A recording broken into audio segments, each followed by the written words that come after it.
The dead have a funny way of starting trouble.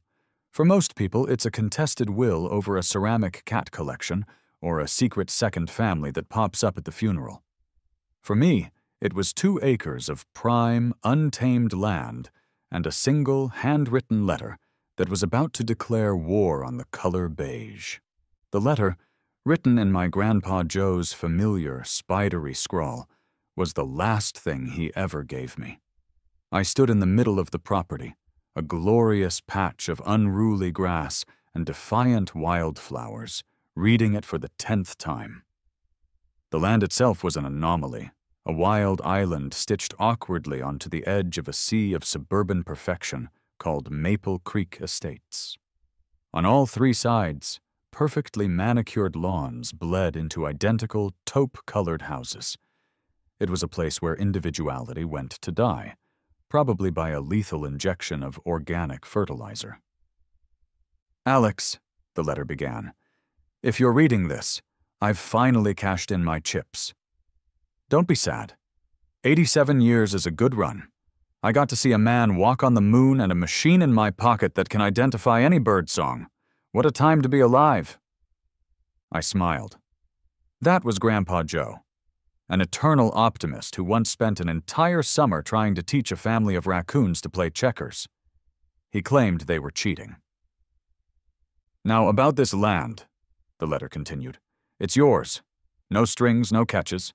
Well, one little one. It's not a request, kid. It's my dying wish. This area gets hit with fire warnings every summer and hurricane scares every fall. People panic.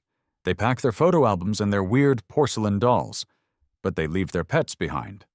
Or they can't take their horse, their goats. And the wildlife? They get scared, scattered, and hurt. It always broke my heart."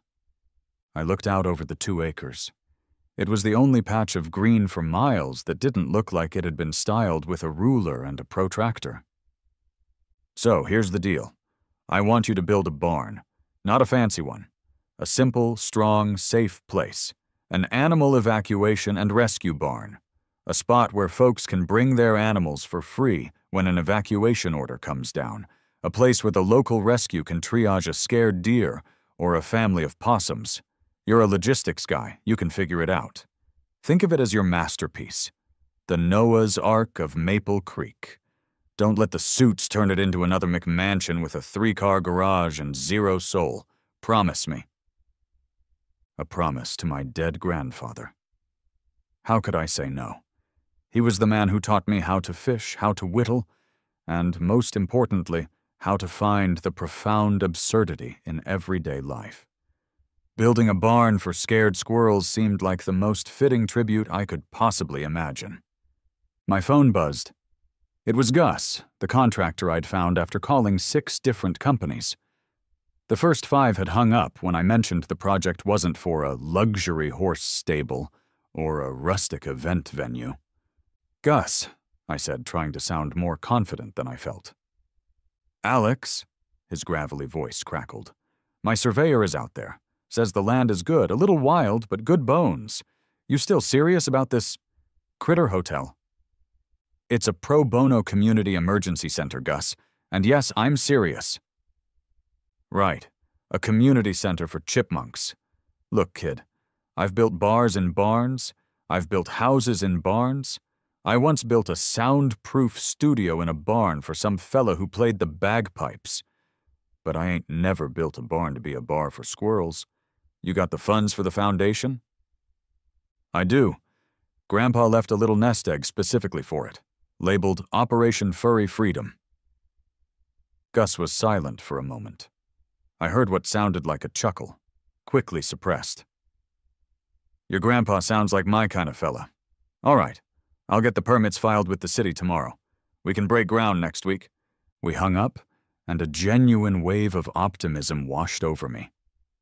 This was going to work. It was a noble cause, a community good. Who could possibly have a problem with a project designed to save puppies and kittens from natural disasters?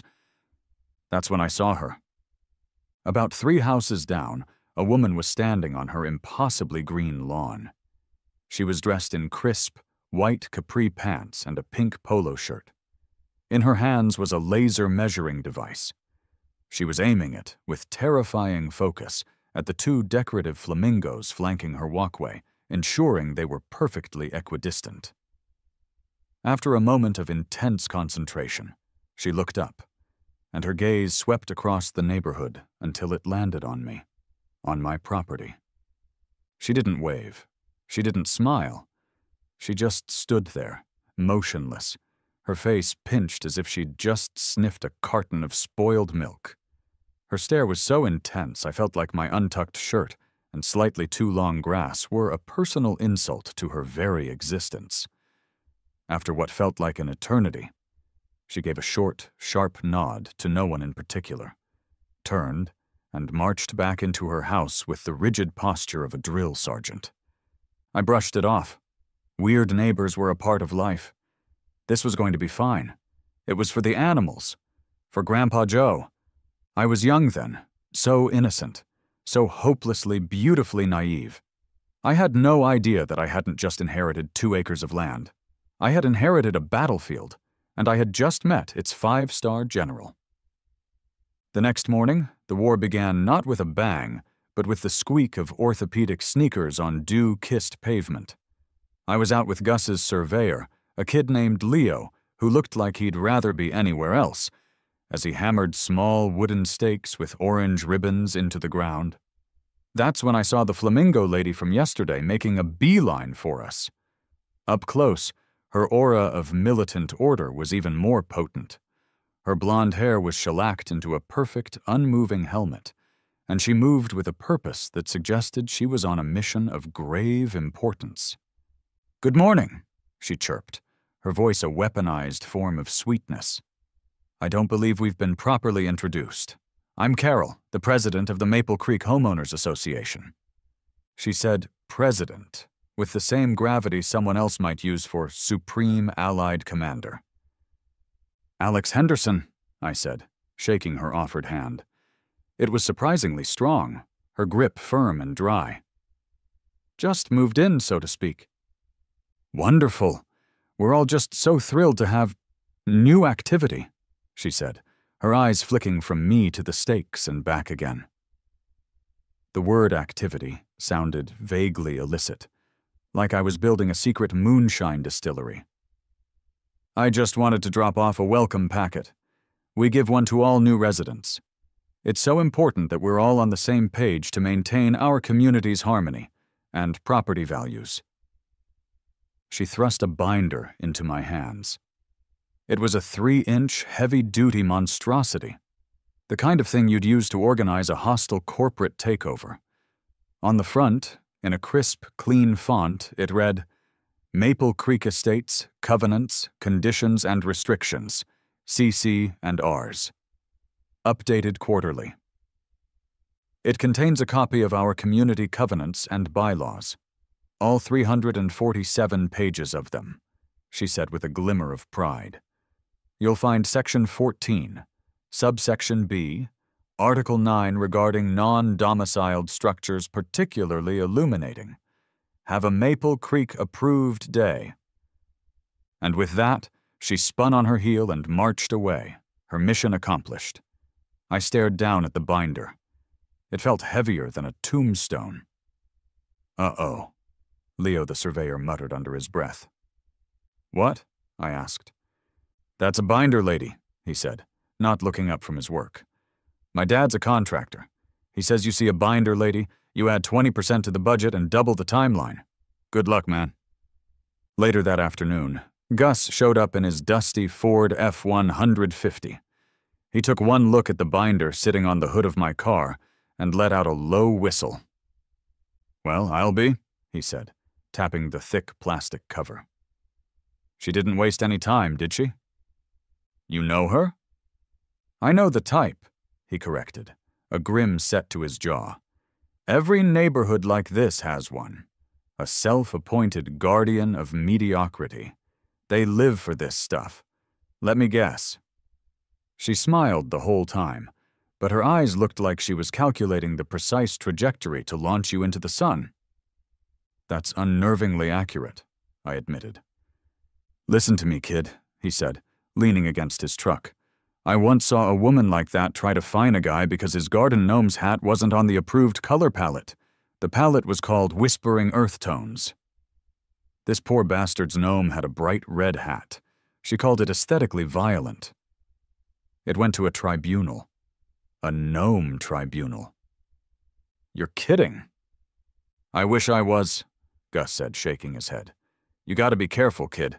These types don't fight with fists. They fight with paperwork. They'll bleed you dry with fines for your grass being a quarter-inch too high or your mailbox having a non-compliant level of sheen. You're trying to do a good thing here, but to her, you're an unapproved variable in her perfect little equation.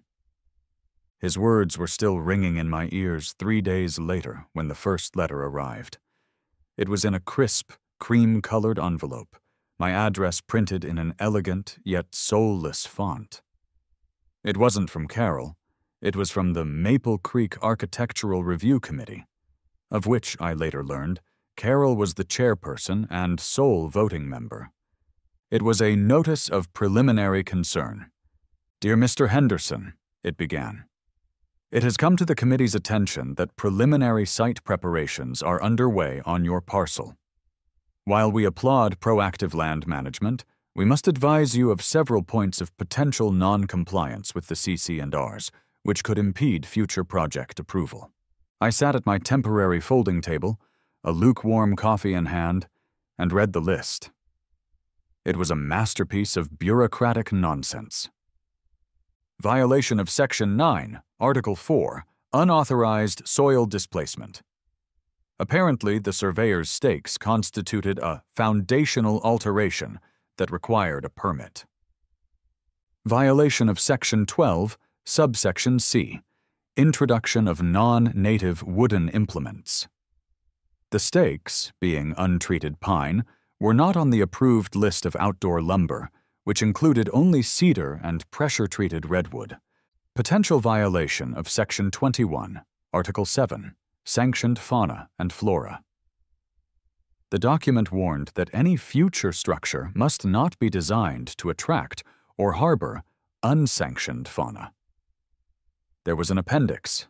I flipped to it. Pigeons, squirrels, raccoons, deer, and opossums were all on the unsanctioned list. The approved list contained exactly 3 species: honeybees, non-aggressive breeds only, cardinals, and monarch butterflies. Potential violation of Section 5, Subsection A, Aesthetic Harmony.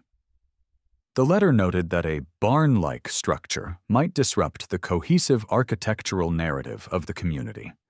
It helpfully suggested I consider a more community-appropriate project, such as a gazebo, a reflecting pond, or a tasteful sculpture garden, all subject to committee approval. The final paragraph was the real kicker. We trust you will cease all current activities until these concerns can be addressed through the proper channels. The committee is confident that we can work together to find a solution that enhances our shared living space. Failure to comply will result in a daily fine of $150. I stared at the letter, my mouth agape. A fine for hammering stakes into the ground, a ban on squirrels. The sheer, unadulterated audacity of it all was breathtaking. Gus was right. This wasn't a disagreement. It was a war. And Carol had just launched the first volley of paperwork. That night, I didn't sleep. I stayed up with a case of cheap energy drinks and that monstrous binder, a highlighter in one hand and my sanity in the other. The deeper I went, the more absurd it became. Rule 117.4. All residential garbage receptacles must be stored out of public view and may only be placed curbside no earlier than 6 a.m. on the day of collection and must be returned to storage by 7 p.m. the same day. Rule 203.1. Holiday decorations may not be erected more than 30 days prior to the holiday and must be removed within 14 days following. Inflatable lawn figures are expressly forbidden. Rule 88.6. The color of all exterior window treatments visible from the street must be white or off-white. It was a tyrannical manifesto disguised as a neighborhood agreement. But as the sun began to rise, bleary-eyed and over-caffeinated, I found it. A tiny little section, buried deep in the chapter on community land use. It was an article about community emergency preparedness. It stated that structures designated as emergency muster points or relief shelters were subject to a different, much looser set of approval guidelines, overseen not by the Architectural Committee, but by the Safety and Security Subcommittee. A slow, wicked grin spread across my face. The Safety and Security Subcommittee, according to the appendix, had one member. A perpetually nervous-looking treasurer named Barry, who I'd seen Carol verbally dress down for using the wrong font on the meeting minutes. I picked up the crumpled letter from the committee. I wasn't just building a barn anymore. I was building a monument to spite. I wasn't just honoring my grandfather. I was going to beat Carol at her own soul-crushingly bureaucratic game. My first mistake was believing in reason. I thought that if I could just present my case to the entire HOA board, face to face, they would see the logic. They'd see the cute pictures of puppies and the inherent goodness of the project. I thought logic and decency were the rules of the game. I was about to learn that in Carol's world, the only rule was the rule book itself, and she was the only one with the referee's whistle. I prepared for the monthly HOA meeting like a lawyer preparing for a Supreme Court case. I had a PowerPoint presentation. I had charts showing wildfire risk zones. I had letters of support from 3 local animal shelters. I even wore a collared shirt. I was ready for diplomacy. The meeting was held in the Maple Creek Community Clubhouse, a building so sterile it felt like it had been bleached of all joy. The air smelled of weak coffee and quiet desperation. About a dozen residents were scattered around the folding tables, looking profoundly bored. At the head table sat the triumvirate of power. Carol in the center, looking regal and severe. A woman with a face like a clenched fist who I assumed was the secretary, and a small, balding man who was visibly sweating, despite the aggressive air conditioning. This had to be Barry, my potential loophole. He was the chair of the Safety and Security Subcommittee, and he looked terrified of his own shadow. Next on the agenda, Carol announced, her voice cutting through the silence, is an open presentation by Mr. Alex Henderson regarding his proposed construction. She said the word construction like it was a terminal illness. That was my cue. I walked to the front, my laptop in hand, and launched into my carefully rehearsed speech. I started with Grandpa Joe, telling the story of his love for animals and his final wish. I clicked through slides showing the rising number of pets left at shelters during evacuation events. I showed mock-ups of the barn, a tasteful, rustic design that I thought was quite charming. I even had a slide with a golden retriever puppy on it, because who can say no to a golden retriever puppy? So, as you can see, I concluded, my voice filled with earnest passion, this isn't just a barn. It's a community resource, a safety net for the most vulnerable among us, a way to turn an unused plot of land into something that serves everyone.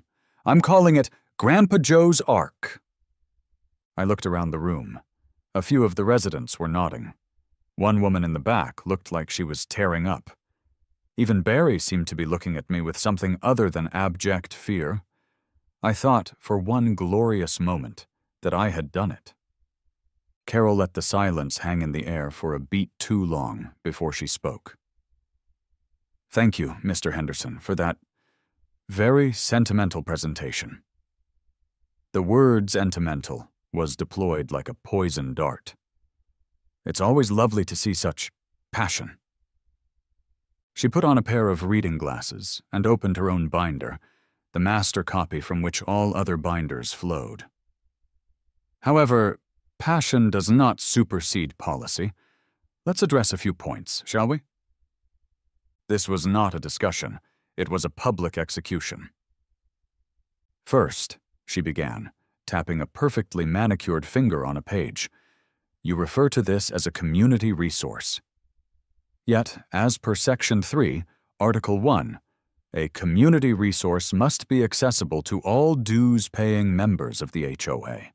Will members be allowed to store their, say, vintage automobiles or excess patio furniture in this ark of yours? Well, no, I stammered. It's specifically for animals in an emergency. I see, she said, making a note. So it is, in fact, a private facility for a specific purpose, not a community resource. Duly noted. She flipped a page. Second, your charming design. While aesthetically rustic, it utilizes a board and batten siding style. As you can clearly see in the Architectural Style Guide, Appendix C, approved siding materials are limited to vinyl, brick veneer, and stucco. Board and batten is listed under Prohibited Agricultural Aesthetics. Prohibited Agricultural Aesthetics? I repeated, the words tasting like nonsense. It's right there in black and white, she said without looking up. We can't have one property looking like a farm while Mrs. Gable next door is trying to maintain a French countryside theme. It creates visual chaos. She went on like this for 10 minutes, dismantling every single aspect of my project with a cold, surgical precision. She used the C, C, and R's like a weapon, quoting obscure clauses and subsections that were so specific and ridiculous they had to have been written with the sole purpose of preventing joy. The final blow was the one I knew was coming. And finally, she said, peering at me over her glasses, the most significant hurdle, the issue of the fauna. As I believe was noted in your preliminary concern letter, the bylaws are exceptionally clear. This structure is intended to attract and house animals on the unsanctioned list. Therefore, it is in direct violation of Section 21. We simply cannot grant an exception. If we allow a haven for squirrels, what's next? A sanctuary for dandelions? A halfway house for non-compliant lawn ornaments? Where does it end? The room was dead silent. My well-reasoned, heartfelt presentation had been utterly and completely annihilated by a tidal wave of bureaucratic insanity. I looked over at Barry, my supposed ace in the hole. He was staring intently at his notepad, doodling a series of small, interlocking squares, refusing to make eye contact. So much for the Safety and Security Subcommittee. So, what are you saying? I finally asked, my voice hoarse. I'm saying that the project, as proposed, is denied, Carol said with an air of finality. The committee, of course, is happy to review a revised proposal for a gazebo. Perhaps in a nice Agrage Serenity color? Defeated, I packed up my laptop. As I walked back to my seat, a man with a handlebar mustache leaned over. Tough break, kid, he whispered. Last year she tried to get my basketball hoop banned because the sound of the ball bouncing had disrupted the neighborhood's ambient soundscape. I sat there through the rest of the meeting in a daze, listening to them debate the appropriate height for decorative mailbox flags for 45 minutes. My plan had failed. Diplomacy was dead. My inner monologue was screaming, but on the outside, I was perfectly still. That's when I realized my mistake. I had been trying to get her to approve the spirit of my project. She didn't care about spirit. She cared about words on a page. And if I was going to win, I had to use her own language against her. That night, fueled by spite and 2 large pizzas, I drafted a new set of plans. I went through the binder, page by agonizing page, and found every loophole I could. The next morning, I filed a new application with the HOA. It wasn't for Grandpa Joe's Ark anymore. It was an application for the construction of a privately owned, multi-use agricultural storage facility and community emergency preparedness center. I used the term agricultural storage facility because a clause on page 217 allowed them for properties over 1.5 acres, with fewer aesthetic restrictions than residential structures. I added Community Emergency Preparedness Center to invoke the Safety and Security Clause, directing the application specifically to Barry's attention. I changed the siding from board and batten to a vertically grooved composite material that looked identical but was technically compliant. I included a 50-page risk assessment report on wildfires and hurricanes, filled with charts and scientific jargon. I also filed 16 separate, smaller applications for every conceivable part of the process: a soil displacement and grading permit, a temporary fencing application, a material staging area request, a vegetation management plan. I was flooding their system.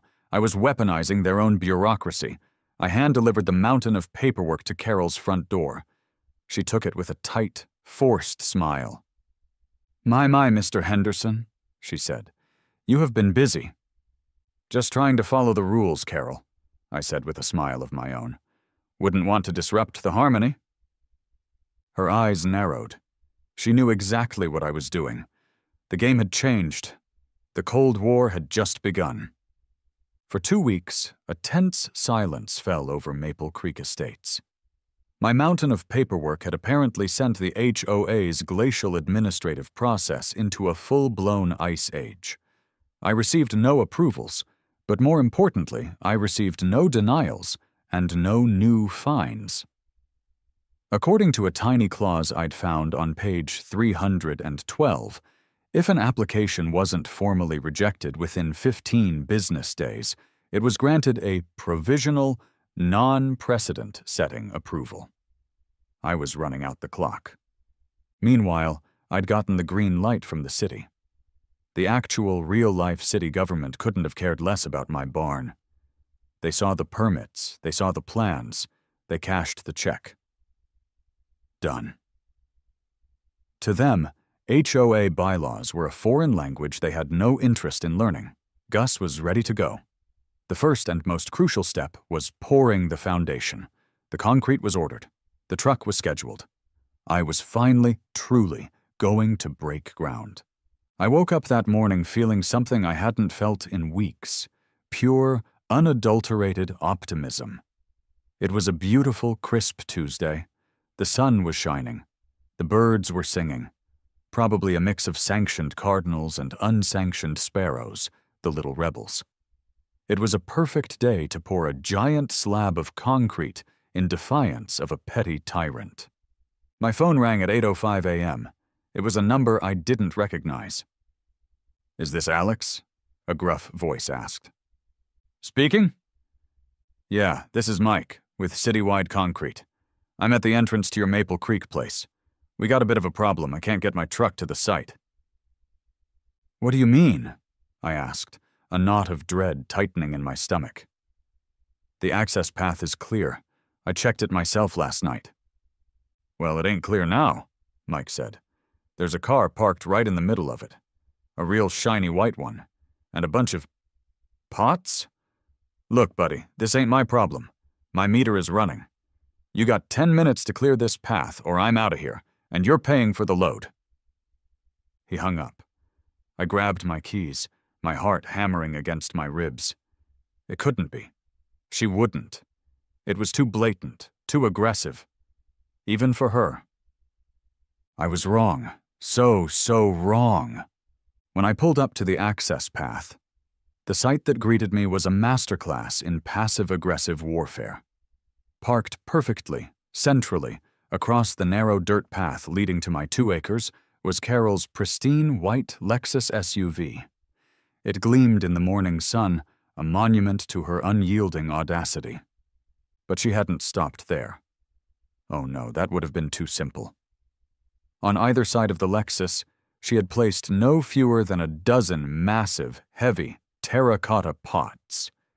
Each one was overflowing with her prize-winning, meticulously cultivated roses, the kind that probably had names like Crimson Tyrant or Velvet Oppression.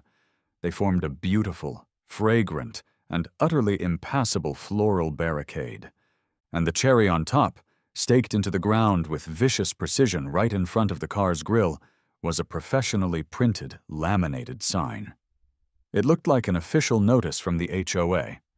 In that same soulless, elegant font from the letters, it read, "Private property, no unauthorized vehicular access.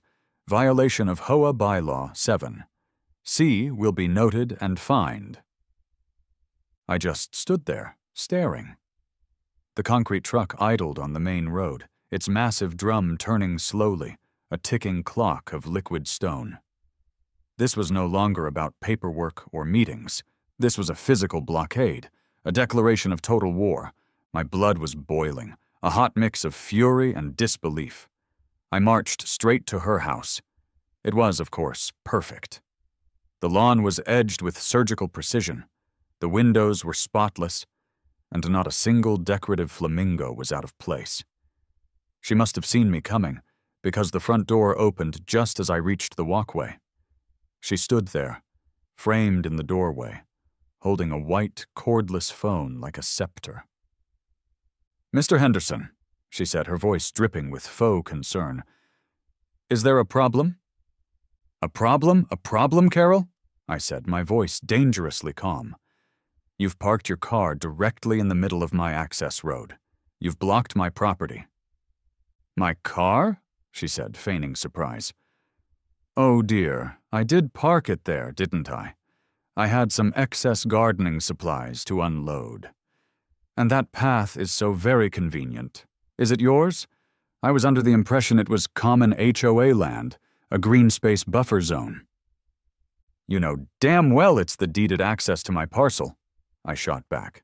"You've seen the survey." "Surveys can be so confusing," she sighed, pressing a hand to her chest. "Regardless, you can't bring that industrial vehicle through here," she said, gesturing vaguely towards the concrete truck. "It's a violation of Bylaw 7C, unauthorized vehicular access for commercial purposes. It's for the safety of the residents and the integrity of our pavement." "It's a dirt path, Carol. There is no pavement." Details, she waved a dismissive hand. "The point is you can't proceed. You'll have to submit an access request form to the board. We review them on the third Tuesday of the month. If you file today, we might be able to get to it in, 6 to 8 weeks. The concrete was hardening. The driver was going to leave. I was losing hundreds of dollars by the minute. And she stood there, calm and smug, holding all the cards, hiding behind her wall of rules and roses. Every rational thought flew out of my head. All the diplomacy, all the attempts at reason, all the hours spent studying her stupid binder, they were all useless. You can't reason with a hurricane. You can't negotiate with a tidal wave. And you can't, I now realized, play by the rules with someone who rigs the whole game. I looked at her smug, triumphant face. I looked at her ridiculous rose pot barricade. I looked at her shiny Lexus of spite. And then something inside me didn't just snap. It vaporized. It was replaced by a moment of beautiful, transcendent, crystal-clear inspiration. It was the kind of idea that usually only happens to cartoon coyotes right before they order something from Acme. All the anger drained out of me, replaced by an unnerving calm. A slow, wide, unsettling smile spread across my face. It was not a happy smile. It was the kind of smile that makes people instinctively check for the exits. I just held her gaze and nodded slowly. I didn't say another word. I didn't threaten. I didn't argue. I simply turned on my heel and walked away, leaving her standing on her porch, her victorious smirk faltering ever so slightly into a look of confusion. Shouting would have been a victory for her. Silence. Silence was unpredictable. Silence was terrifying. And I had a very, very loud idea. I walked back to my car with a purpose I hadn't felt in my entire life. The fury was gone, replaced by a cold, humming engine of pure adrenaline. My mind was a flurry of calculations, logistics, and glorious, righteous vengeance. The world seemed to slow down, every detail crisp and clear. The impatient rumble of the concrete truck, the gentle rustle of the leaves in the impeccably pruned maple trees, the faint, mocking scent of Carol's prize-winning roses. My internal monologue was no longer a stream of frustrated complaints. It was a mission briefing. Okay, Alex, you tried nice. You tried by the book. You tried malicious compliance. Each time she has escalated. She has moved the goalposts. She has rewritten the rules. She thinks this is a game of paperwork. She is wrong. This is a game of logistics. And she has just challenged a logistics manager to a battle on his home turf. I leaned against the trunk of my beat-up sedan, the metal cool against my back. Carol was still on her porch, watching me, that confused look still on her face. She was probably expecting me to drive away in defeat, to call Gus and cancel the whole project. She thought she had won. She thought her Lexus was a checkmate. She didn't realize it was just a pawn, and I was about to flip the whole damn board over. The universe was giving me a clear sign. The sign said, escalate. Escalate it to the moon. I pulled out my phone. My hands were perfectly steady. I scrolled through my contacts to a name I hadn't called in years, not since I helped him figure out the routing software for his fledgling delivery business. Dave, an old college buddy. A guy who owed me a favor. A guy whose business had grown in a very, very big way. He picked up on the second ring. "Dave, it's your boy," he boomed. "What's up, Alex? Haven't heard from you in forever. Don't tell me your laptop is on the fritz again." "Hey, Dave," I said, my voice even. "No, everything's fine. Listen, I have an unconventional logistics problem." "Unconventional is my middle name?" He laughed. "What do you need? A pallet of rubber chickens delivered to Antarctica? A single perfect rose shipped to the space station? I'm your man." "Something a little closer to home," I said, my eyes fixed on Carol's white SUV. "I need trucks, big ones. How many crate trucks can you have at 123 Maple Creek Lane in, say, the next 3 minutes?" There was a pause on the other end. I could hear him typing. "Crate trucks? The big boys? The 53-footers? I've got 3 just finishing a drop-off about 5 blocks from there."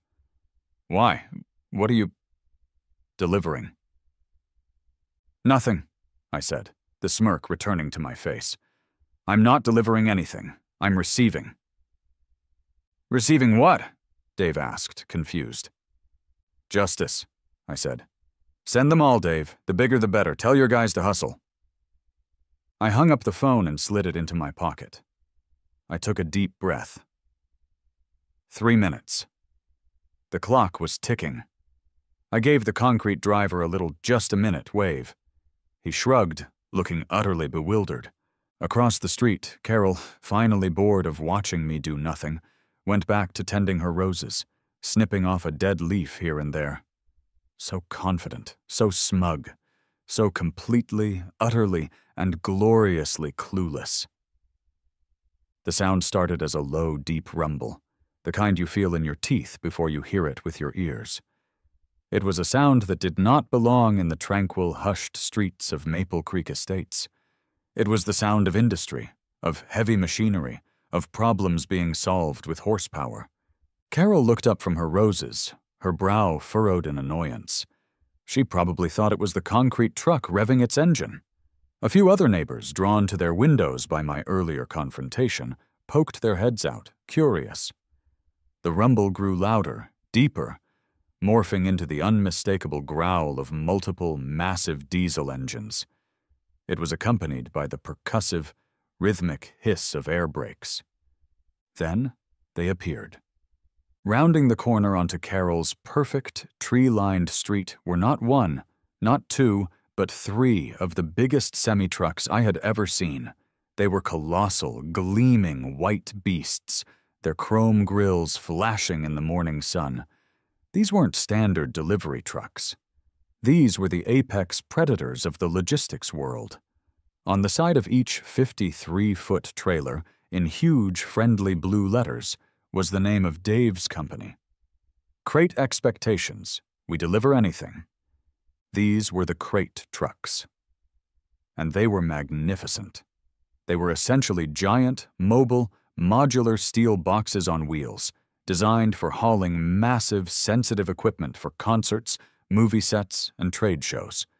They were, for all intents and purposes, portable walls. A collective gasp went through the neighborhood. Carol stood frozen, her garden shears dangling from her hand, her mouth slightly agape. She looked like a startled flamingo. The lead truck didn't slow down. It rolled past the concrete truck, and then, with a deafening hiss of its air brakes, came to a stop parallel to the access path. Its sheer length completely, and I mean completely, blocked my property off from the street view. It created a solid 13-foot-high wall of white steel. The driver, a guy with a huge beard, gave me a thumbs up from his cab. The second truck was the real artist. It didn't pull up behind the first. Instead, it executed a shockingly nimble three-point turn and began to back up, its reverse alarm beeping a triumphant, rhythmic anthem. With millimeter precision, it backed into the access path, its rear bumper stopping inches from Carol's Lexus. It formed a perfect 90-degree angle with the first truck, its length boxing in Carol's car and her ridiculous rose pots. The third truck completed the masterpiece. It pulled in from the other side, forming the final wall of a three-sided, 20-foot-deep steel box around the entrance to my property. In less than 90 seconds, my crew had created a temporary, private, and completely inaccessible from the outside staging area. And right in front of it, trapped in a tiny, custom-built courtyard of shame, sat Carol's white Lexus. The effect was instantaneous and glorious. "What is the meaning of this?" Carol shrieked, finally snapping out of her stupor. The sound was so shrill it probably violated a noise ordinance. "What have you done?" Neighbors were pouring out of their houses now, filming with their phones. The concrete truck driver was just staring, slack-jawed, a slow grin spreading across his face. I walked calmly towards the newly formed steel fortress. "Just accepting a delivery, Carol," I called out cheerfully. "Needed a secure and private area to offload my materials, you know?" "You can't do this! You've built a wall, a fortress!" she screamed, her face turning a shade of crimson that was definitely not on the approved HOA color palette. Just then, a police cruiser, its lights silently flashing, pulled up to the scene. A lone officer stepped out. He was middle-aged, with a salt-and-pepper mustache and an expression that said he had seen every possible form of human foolishness and was profoundly tired of all of them. This was Officer Miller. "Officer! Thank God!" Carol screeched, running towards him. "Arrest this man! He's gone insane! He's built an illegal structure! He's trapped my car! This is terrorism, suburban terrorism!" Officer Miller held up a hand, a silent plea for sanity. He ambled over to me, his eyes taking in the three massive trucks, the trapped Lexus, and the small crowd of gawking neighbors. He looked like a man who desperately wished he had called in sick.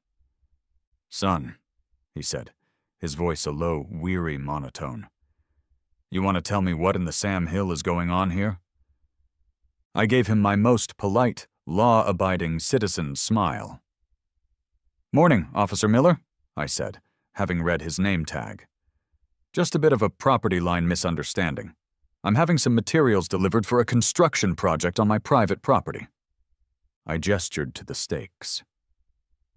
As you can see, these trucks are parked entirely within my property line. The delivery requires a secure staging area to protect the materials and ensure public safety, so we set up this temporary enclosure. Miller's eyes followed my gesture. He looked at the trucks. He looked at the property stakes. He looked at Carol's Lexus, perfectly enshrined in its little prison. He looked back at me. "My car!" Carol yelled, pointing a trembling finger. "He's barricaded my car." "About that, officer. I continued smoothly. Unfortunately, my neighbor here accidentally parked her vehicle on my private access path, which was obstructing my delivery. We simply set up our secure area around the obstruction. As you can see, the public road is completely clear and unobstructed." Officer Miller stared at me. He stared at Carol. A long, painful silence stretched out. I could see the gears turning in his head as he processed the beautiful, infuriating, and completely legal absurdity of what I had done. A tiny muscle in his cheek twitched. It was a valiant, desperate attempt to suppress a smile. He was failing. Officer Miller took a long, slow breath. The kind of breath you take when you're deciding whether to file a report or just retire on the spot. He walked over to the front of the crate truck fortress, examining where the truck tires met the grass. He looked at the property stakes. He then walked over to Carol's Lexus, peering down as if to confirm it was, in fact, a car.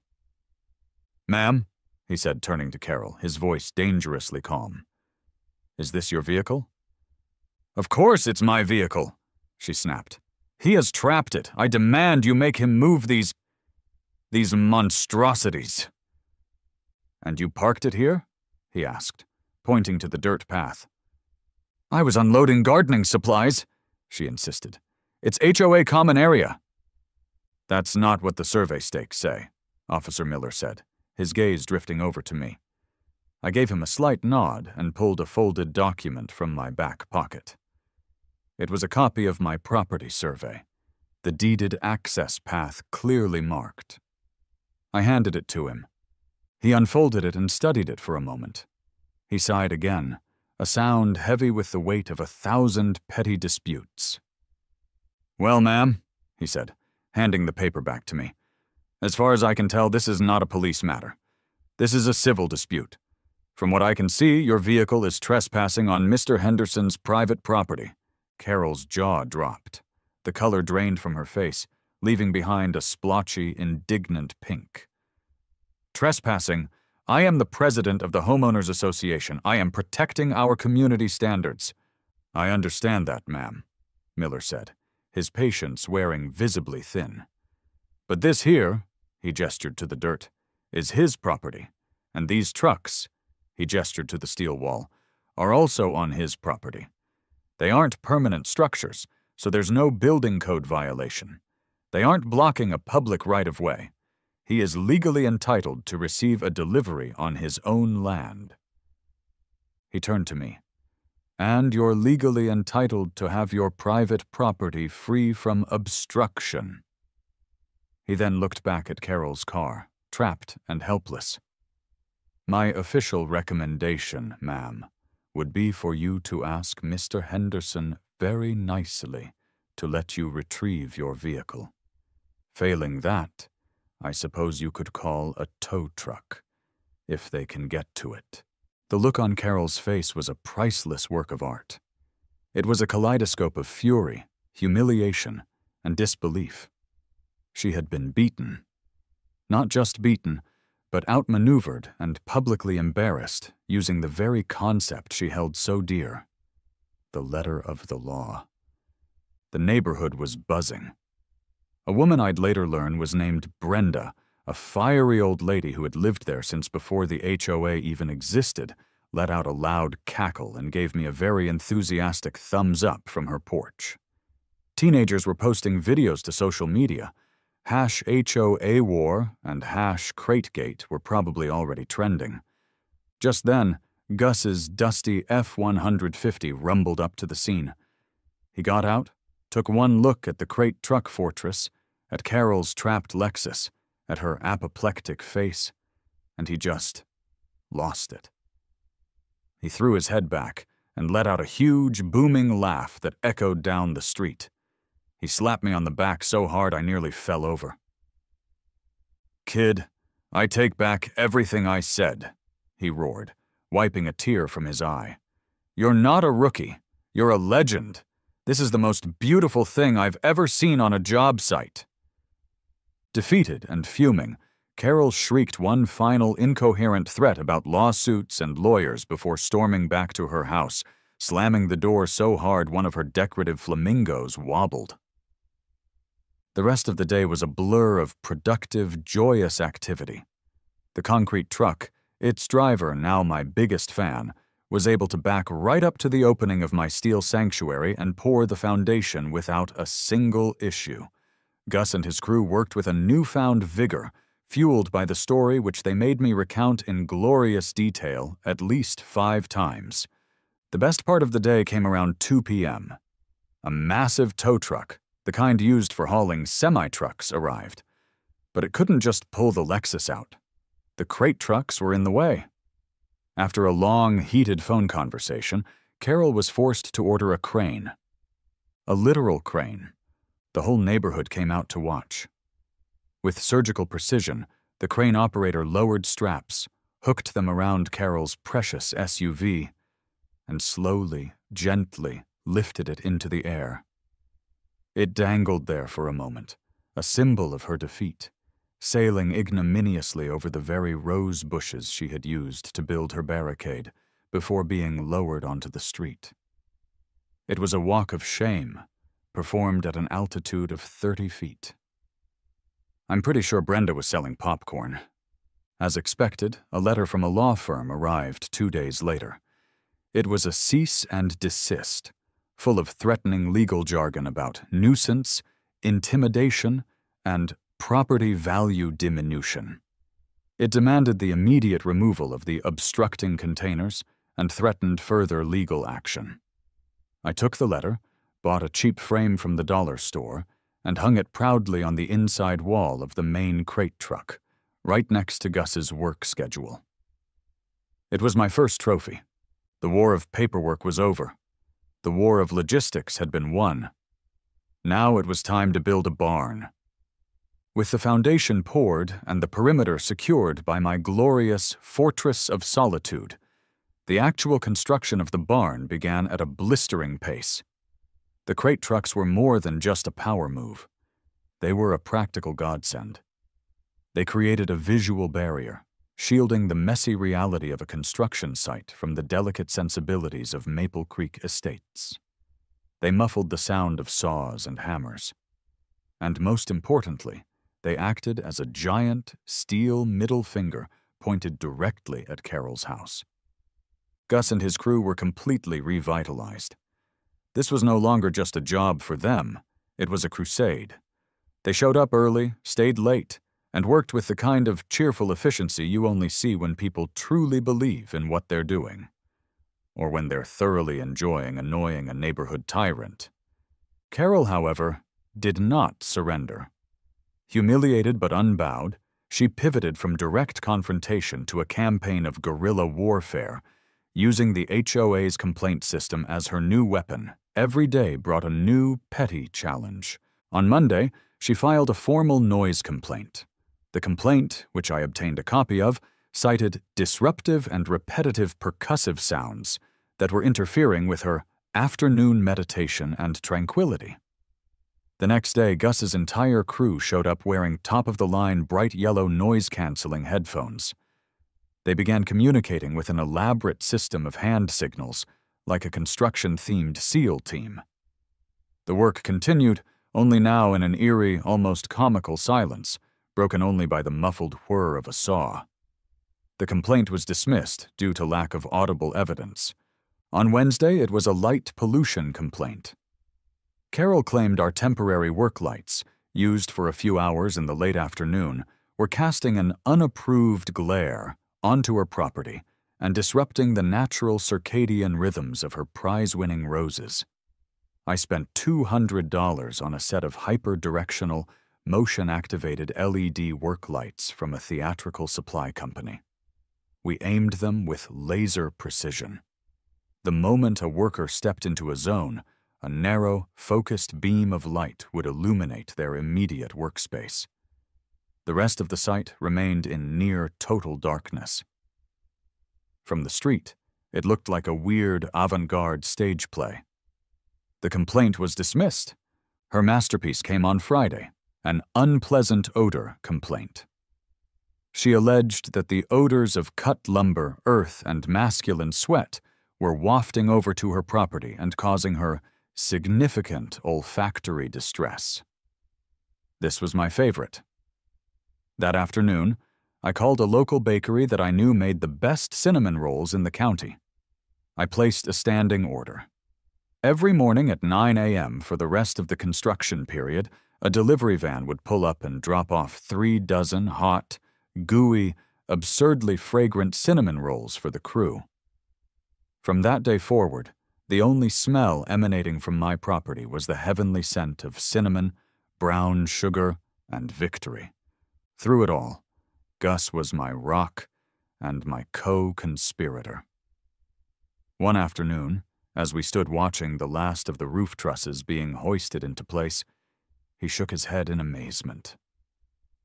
"You know, kid," he said, taking a bite of a cinnamon roll, "I've been doing this for 35 years. I've dealt with nightmare clients, impossible architects, inspectors with a grudge. I've seen it all, but I have never ever had more fun on a job than this one." "Glad I could provide some entertainment," I laughed. "Entertainment? This is better than television," he said. "That light trick yesterday? Genius, pure genius. The whole crew is calling you the landlord." They're taking bets on what she's gonna try next. My money's on a complaint about the color of the porta potty. We stood there for a minute in comfortable silence, watching the skeleton of the barn take shape against the blue sky. It looked bigger, sturdier, and more real than I had ever imagined. "You know," Gus said, his tone turning a little more serious, "when you first called me, I thought you were some rich kid with a weird hobby. But this—" He gestured with his cinnamon roll towards the rising structure. "This is good stuff. Your grandpa would be proud." Coming from a man as gruff and unsentimental as Gus, it felt like being awarded a medal. He had become more than a contractor. He'd become a friend, an ally.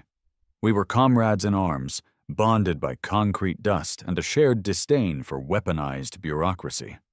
"Tell you what," he said, clapping me on the shoulder, "when this thing is done, I'm waiving the last 10% of my fee. Consider it a professional discount for services rendered in the field of creative problem-solving." I was stunned. "Gus, you don't have to do that." "I know I don't," he grinned. "But seeing the look on that woman's face when the first scared puppy finds a safe spot in this barn, kid, that's better than money." 2 weeks later, the day finally came. The last nail was hammered, the last coat of paint was applied. A city-approved, but definitely not HOA-approved, lovely shade of rustic red, and the last of the construction debris was cleared away. It was time. I made the call to Dave. The next morning, just as the sun was rising over the perfect lawns of Maple Creek, the 3 crate trucks rumbled to life. With a final, triumphant hiss of their air brakes, they pulled away, one by one, like the curtain rising on a grand performance. They revealed a barn. It wasn't just a barn, it was a beautiful barn. It was sturdy, clean, and welcoming. Gus had added little touches, like a handcrafted sign over the door that read, "Grandpa Joe's Ark." It fit into the landscape perfectly, a little piece of rustic soul in a sea of beige conformity. It didn't look like a violation. It looked like it had always been meant to be there. It actually made the untamed 2 acres look less like a mess and more like a meadow. To celebrate, I held a small, informal, grand opening. I invited Gus and his whole crew, Brenda from down the street, the mustached man from the HOA meeting, and a few other neighbors who had offered quiet words of support. We had a simple barbecue, right there in the grass. It felt like a true community gathering. Even Officer Miller swung by in his cruiser. He didn't get out, but he rolled down his window. "Just making sure there's no more logistical disturbances, Henderson," he said, a distinct twinkle in his eye. "All quiet on the suburban front, officer," I replied, handing him a hot dog. He took it with a nod. "Looks good," he said. glancing at the barn. "Real good." He took a bite, gave a little salute, and drove off. It was the closest thing to a blessing I could have asked for. The real moment of triumph, however, came an hour later. My phone rang. It was the director of the county animal shelter. A small brush fire had broken out in the hills a few towns over. It was contained, but a number of families had been evacuated, and they were overwhelmed with temporary boarders. "I know you just finished," she said, "but we have a mama beagle and her 4 pups. The family is in a motel and can't keep them. Can you help?" My heart swelled. "Send them over," I said without hesitation. "We're open for business." A little white van pulled up 20 minutes later. The neighbors gathered around as a volunteer opened the side door. Out bounded a sweet-faced mother beagle, her tail wagging cautiously, followed by 4 clumsy, adorable, roly-poly puppies who immediately began tumbling over each other in the grass. I knelt down and opened the big barn doors, the doors I had fought so hard for. Inside, it was clean and cool, with fresh hay laid out in a large, comfortable pen. The mama beagle trotted inside, gave it a good sniff, and then looked back at her pups with a reassuring bark. They followed her in, their little claws making soft, clicking sounds on the concrete floor. I looked at the happy, safe family of dogs. I looked at the finished barn, a dream made of wood and nails and sheer, unadulterated spite. I looked at my new friends, all smiling. Then I glanced across the street to Carol's perfect house. For just a second, I saw the curtain on her living room window twitch and then fall shut. I gave a little salute in her direction, a silent, final checkmate. Grandpa Joe would have loved this, I thought to myself. Not just the barn, but the beautiful, glorious, crate truck-sized absurdity of it all. Property values be damned.